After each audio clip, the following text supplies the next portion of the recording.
We keep marching through another week here of Locked On Blue Devils, and we're getting closer to the start of the men's basketball season. This week, of course, features a bye week for the Duke football team, so we're really focused on the start of a new season of Duke basketball. This one, of course, the first year under head coach Jon Scheyer. Let's dive in today. My buddy Conor ONeal stops by. It's going to be a whole lot of fun. We're getting started here on Locked On Blue Devils. You are Locked On Blue Devils, your daily podcast on the Duke Blue Devils, part of the Locked On Podcast Network, your team every day.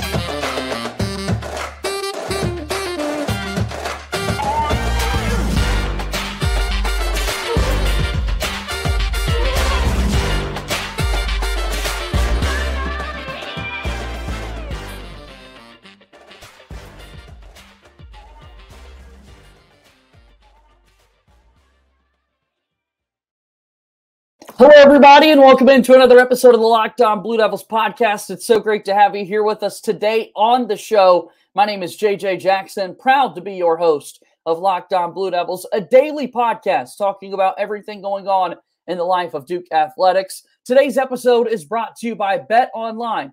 BetOnline has you covered this season with more props, odds, and lines than ever before. BetOnline, where the game starts. Here on today's show, we've got a lot to discuss. We're going to be diving in to this Duke basketball team as the season nears. We saw Countdown to Craziness last week. We'll see an exhibition next week. Over the weekend, Duke's got that secret scrimmage against Houston. So a lot to discuss here on the program today. If you haven't done so already, please subscribe to this podcast for free wherever you get your podcasts. Leave us a 5-star rating and written review. And also, if you would like to watch the show daily, you're able to do that by watching us over on YouTube. Subscribe there as well. We're marching towards 1,000 subscribers. That's our next big goal here at Locked On Blue Devils, and your support means the absolute world in helping us do that. All right, without further ado, I'd love to bring in my good friend, my buddy. It's Conor ONeal from Devils Illustrated, and he's back with us here once again on the program today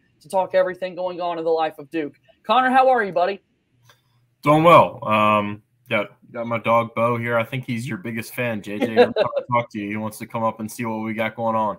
Which is what I love. I love anytime we get new fans, especially if they're canines. A big dog guy myself. So anytime Bo wants to stop by and watch or listen to the podcast, that's certainly welcome. So here we are. We found ourselves in a bye week for Duke football. And also we've got Duke basketball really ramping up, as we were just discussing a moment ago before we started recording, Conor. I mean, this is the time of year where things really get fun for college athletic fans.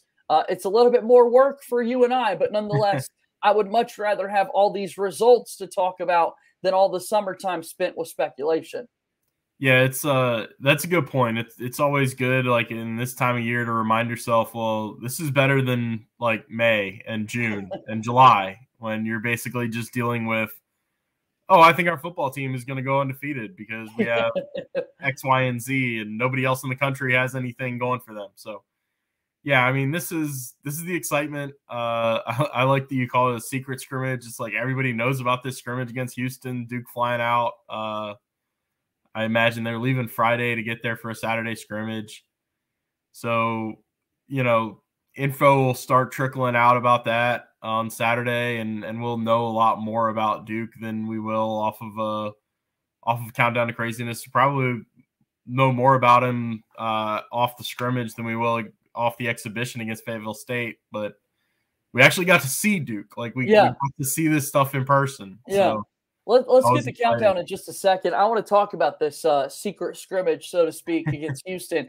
And everybody just calls it secret, right? Like that's been the case over the last few seasons. Last year, before the season started, Duke was paired with Villanova. We know that both of those squads ended up going to the Final Four. Both Duke and Houston are featured prominently in the AP Top 10 for this upcoming basketball season. They've got Final Four aspirations with both of those programs. But it's so funny to me because, we've heard this secret scrimmage phrase thrown around, and yet there are great college basketball reporters out there that are well aware of every matchup that's taking place. And then once these scrimmages happen, it feels like I'm seeing the grainiest pictures uploaded on social media to give you sort of a box score of things, but doesn't want to give away all the juice of what to expect from these scrimmages. And then on top of that, they're not real scrimmages because you're seeing a couple scenarios like, okay, this team's up by 5 with 3 minutes to play. Now we're going to reverse roles and you get to be up 5 with 3 minutes to play. I mean, it's just a good way for all these guys to get extra reps, to see yourself against an opponent before the year really gets going, a prominent opponent in that. But yeah, this has gotten a little silly, what's become norm in college basketball over the last few years. Yeah, like with the other half of my job covering Wake Forest, they had I've taken to calling them closed door scrimmages and not even secret, because there's no secret about it at all. It's just they lock out the fans and the media and anybody that could actually watch it other than team personnel. But Wake had one against Ohio State in a neutral ground in West Virginia over the weekend. And I think it was maybe not even 2 o'clock Sunday, the day that they played it, that I had the information on it. It works that quickly. It's that kind of, it's just really over the last couple of years, it's become kind of understood that a lot of teams, you basically have an option. You can do 2 exhibitions, you can do 1 exhibition, 1 closed door, or you can do 2 closed doors. And I'm finding that most teams like to have the 1 exhibition so they can get their guys in front of their home crowd. They can get some excitement drummed up that way. And then do 1 closed door where you don't have to, play a Division II team. You can actually play somebody with the same kind of caliber athletes of you and see how you measure up. So, yeah, it's, it's of note for Duke, that Ohio State Wake scrimmage. Like, I put something on my Duke board about it and said, like, hey guys, I'm not posting in the wrong board here. I think this is of note because Duke plays Wake on December 20th is their first game at Wake. And then Duke plays Ohio State at the end of November in the ACC Big Ten Challenge. So it's notable for Duke to know that Wake beat Ohio State. I think it was 80-67 is the score that's trickled out. And Wake, it was not that close for most of the scrimmage. So, yeah, you'll get information like that. One of the sides of that Wake Ohio State matchup was very paranoid about the box score getting out. So I don't think anybody has actually gotten box score information from there. We'll see what comes of the Duke Houston scrimmage and how willing the participants are going to be to share the information. Yeah. Like I said, I sincerely have seen the worst quality box scores sometimes posted on social media where it feels as though some schools do not, like you're saying, don't give away this box score, but here it is, but it's going to be the worst quality picture that you have no idea what you're actually looking at. So, so with Duke, they've got Houston. And again, that's going to be a really good team. They return a lot. It was a team that went really deep in the Final Four, or in the NCAA tournament, I should say, a season ago. And to have that sort of measuring stick before you jump into actual competition is notable. I thought one point that John Shire made after Countdown to Craziness was the fact that 11 of those guys had never really participated in Cameron before. And so Duke will get that opportunity with the real exhibition game next Wednesday when they take on Fayetteville State. So notable how all of these things are coming together for Duke basketball before the start of the year. Conor, I want to hear more about that and Countdown to Craziness from you, and we'll do that here in just a moment on Locked On Blue Devils. Our show today is brought to you by our friends over at SweatBlock. What an awesome product this is, as SweatBlock was created by a doctor to help with his own excessive sweating. It is doctor created and doctor recommended. We've got a customer review from Pamela. Pamela would hide in the office bathroom every 30 minutes to dry off her armpits so no one would see the wet circles under her arms. She finally has her life back because of SweatBlock. SweatBlock gives you the confidence to wear what you want without embarrassing underarm sweat. The SweatBlock wipes were featured and tested on the Rachel Ray Show by firefighters. If you or someone you love is experiencing embarrassing sweat or odor, try SweatBlock. Save 20% with the promo code LOCKEDON at SweatBlock.com. It's also available on Amazon. We want to welcome you back here inside Locked On Blue Devils. I'm JJ Jackson alongside my buddy Conor ONeal from the Devils Illustrated, Duke.Rivals.com, a one-stop shop for all things Duke athletics. And Conor, as we take a look at this Duke basketball program, we saw Countdown to Craziness this past Friday, and then we mentioned another chance for the guys to play inside Cameron Indoor next week against Fayetteville State. Tell me what you took away from the festivities of Countdown. You know, it's this weird balancing act of you don't want to draw these overarching conclusions about Duke based on a 16-minute glimpse of a scrimmage. It's really hard to judge Duke right now without Dariq, Whitehead, or Dereck Lively. Dereck was a little bit of a surprise when they announced the rosters a couple hours before the scrimmage, and it was like, oh, so not only is one star freshman out, the second one is out also. That said, like, first impressions, you really can see that Jeremy Roach has carried over his success in the last month of last season to this season. Like, I thought he did everything that he wanted to do and that Duke needed him to do. He was 3 of 3 shooting threes, and I think the rest of the team was something like 3 for 14 or 3 for 16. And one of those was a banked 3 by Kale Catchings that it counts, but it doesn't really count. I was really impressed. I might not be as impressed as everybody else is with Christian Reeves. I had a chance to go up. I only live like an hour and a half, 2 hours from Oak Hill. So I went up and saw him and Caleb Foster last season. And that was late in the season. And the Oak Hill people, like Steve Smith, the coach who coached up there for forever and was retiring, he told me he was the most improved player on the roster. And that's a roster with Syracuse freshman, obviously Caleb Foster is a Duke commit. Kentucky 5-star freshman Chris Livingston is on that roster last year. Christian Reeves has been on a rocket ship of growth really since like getting to Oak Hill, because he missed that summer between his junior and senior seasons with I think it was a stress fracture in his in one of his legs. So it really limited him. And once he got to Oak Hill, he's been on the upward trend, and it's just continued like that. Roach said something about when Christian first got to Duke in the summer, he was really on him. Like, he made it sound like he was really kind of up in his face to kind of get going, but he's really improved. Like, he was ready for the moment.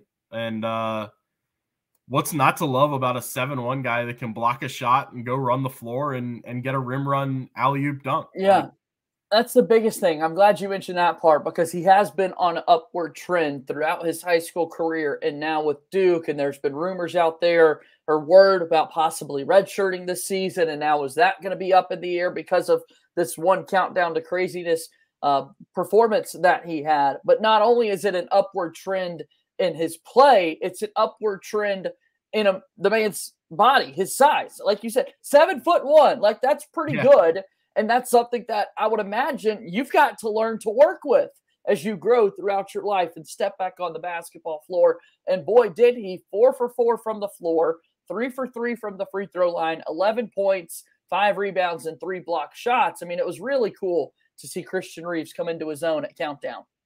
Yeah, John Shire said after Countdown that everything is on the table with Christian. And I think part of that is they want to see if it's repeatable. They want to see, was that, maybe that was just his one good day in a week. Right. Nobody has said that, but like that could have been what we saw. I think also a degree of unknown is if Dereck Lively has a strained right calf. He was available in the open locker room, which was great. He told us it was no big deal, but if that doesn't heal properly, then all of a sudden you're going into the season with your only big man is basically Ryan Young, and then can Kyle Filipowski play the 5 when you need him to? Right.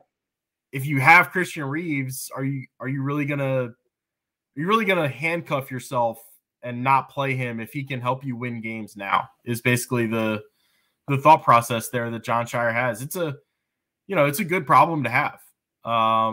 There needs to be an evaluation basically also of, is Christian Reeves going to be here for 4 years anyway?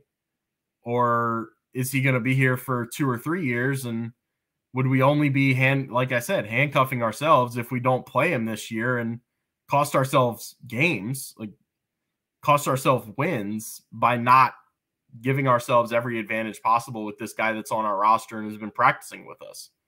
So Conor, it's such an interesting juggling act. And then I talked to Christian after the game, and the first words out of my mouth were, are you sure you're redshirting still? Is that still going to be the plan? And he immediately said, yeah, that's still the plan. Dereck is going to come back and give us some huge minutes at the 5.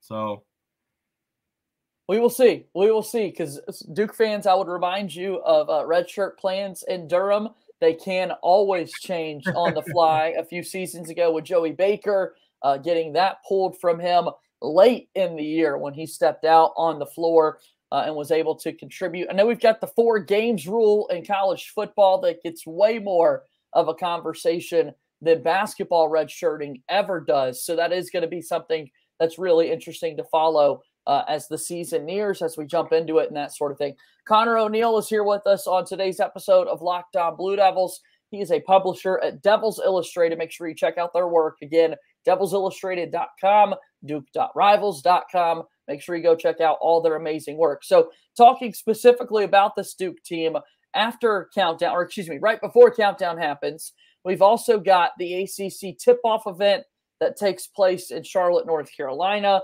An opportunity for the media to gather. We turn in ballots. We figure out what we expect the pecking order to be in the league.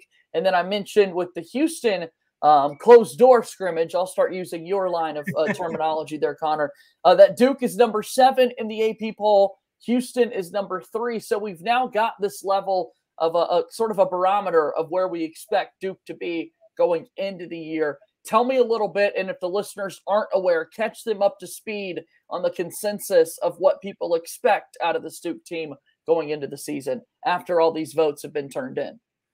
Yeah, I think it's really easy to look at the top of the ACC and say there are 3 teams that are kind of not head and shoulders, but at least the head above the rest of the pack in the ACC, and that's Carolina, Duke, and Virginia. And I think it's fair to think of Duke as the number 3 in that pecking order, just because of how many new faces they have to meld together, especially comparing to the other 2. I mean, Carolina, we know how much they brought back from the team that almost won the national championship.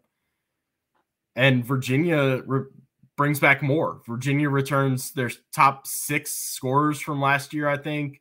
They add a couple really talented pieces. One of them is a transfer from Ohio named Ben Vanderplas, who you're going to get to hear often about in the ACC. It's kind of the same old story at the top with those 3, where you're just trying to figure out how well does Duke's young core fit against a veteran team.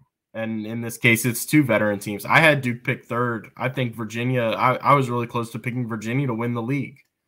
I'm a little curious how Duke actually is ahead of Virginia in the poll when Virginia got 6 first-place votes out of, I think it was 101, and Duke got 2 first-place votes.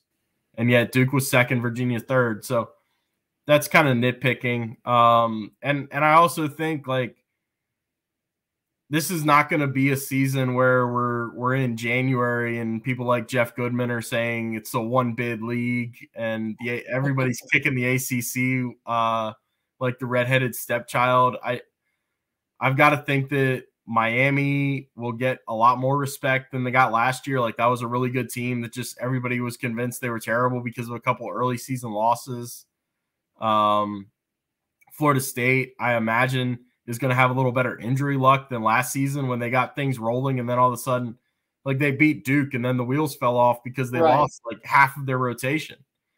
And anybody else losing half their rotation, they'd be playing walk-ons. With Florida State, they still have 6 or 7 in their rotation that could play for everybody, but no doubt, he just couldn't play the way that Leonard wanted to play. So, yeah, I see it as those top 3, and then the Florida schools. Virginia Tech is really good. Notre Dame's really good. I think Duke will kind of have its work cut out for it. I think it's still, I would say the floor is probably like a 5th or 6th place finish for Duke in the ACC, but it's again, it's 11 newcomers. Like, that's a lot of new pieces to work in and kind of jigsaw puzzle your way into roles and kind of role definition early in the season. We'll see how it all plays out. Again, we're getting closer to the start of this Duke basketball season. We'll have the first real game of the season on Monday, November 7th, when Duke takes on Jacksonville. Let's start to wrap up our conversation today here of Locked On Blue Devils in just a moment. Today's episode of Locked On Blue Devils is brought to you by our good friends over at BetOnline, your number one source for betting football and the start of the new basketball season. Find all the latest player developments, team matchup news, podcasts, and in-depth analysis on every game. As always, BetOnline remains your continued source for all your sports wagering information with live betting and up-to-the-minute scores for every sport out there. It's the fastest and easiest way to check in on all your favorite games and events, including Major League Baseball, MMA, boxing, and golf. Head to the website today or use your mobile device to learn more. BetOnline, where the game starts.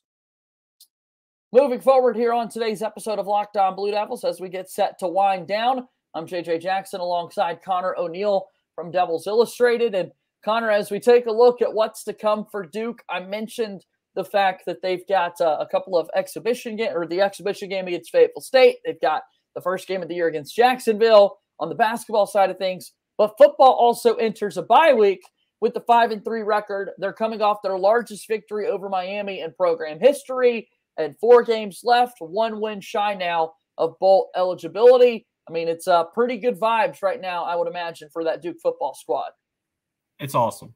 I'm kicking myself for having to miss the player availability today. I really wanted to get over there, and just my morning schedule and then my early afternoon schedule made it impossible. But yeah, that was a win. Like that, I was asked last week, going into the week, if that was a must-win game for Duke, and I said, not for bowl eligibility. Like I think they're a better team than BC and Virginia Tech their next 2 games.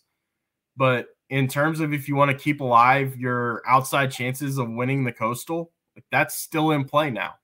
And I don't think that would have been in play if you fought a 1-3 in the ACC. But you're 2-2. You have, like I said, 2 winnable ACC games coming up, and Duke needs UNC to lose 3 times in the ACC to have a chance to win it. Carolina has a lot of tough ACC games left. Like, they still have to play Pitt. They still have to play Wake. They still have to play NC State. So it was an impressive win when they had to have an impressive game. That was my biggest takeaway. It was just your back's up against the wall. You've lost back-to-back 3-point games. You're banged up.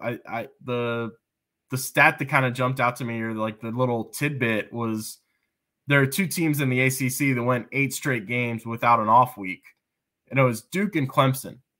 You've got a little bit different depth situations when you're looking at those 2, and you got a little different program situations when you're looking at Mike Elko in his first year trying to build something, and Dabo has a program that's won 2 national championships and been to a couple others.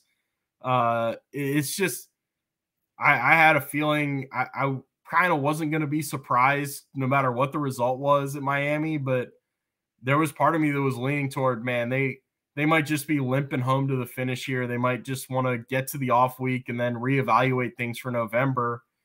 And they come out, they turn over Miami 8 times. They convert short fields into touchdowns, which, if they're just settling for field goals, that's a completely different game. Very different, in the first half.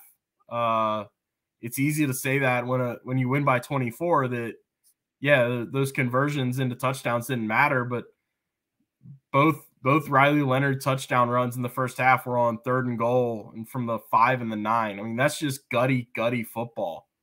And it was exactly what Duke needed in those situations. Big win for the squad, 5-3 on the year, 2-2 in the ACC. We will see what happens when they come back. A Friday night game next week against Boston College. Conor, as always, I really do appreciate you taking time to join us on the podcast here. Do me a favor, if people aren't aware of Devils Illustrated or how to become a member, to subscribe, what's the best way to do that? And give a little plug for your content, please, sir. Duke.rivals.com is the website. I think if you type in devilsillustrated.com, it will deliver you to this one also. Awesome. If you go on there, there's always going to be 7 stories popping out at you.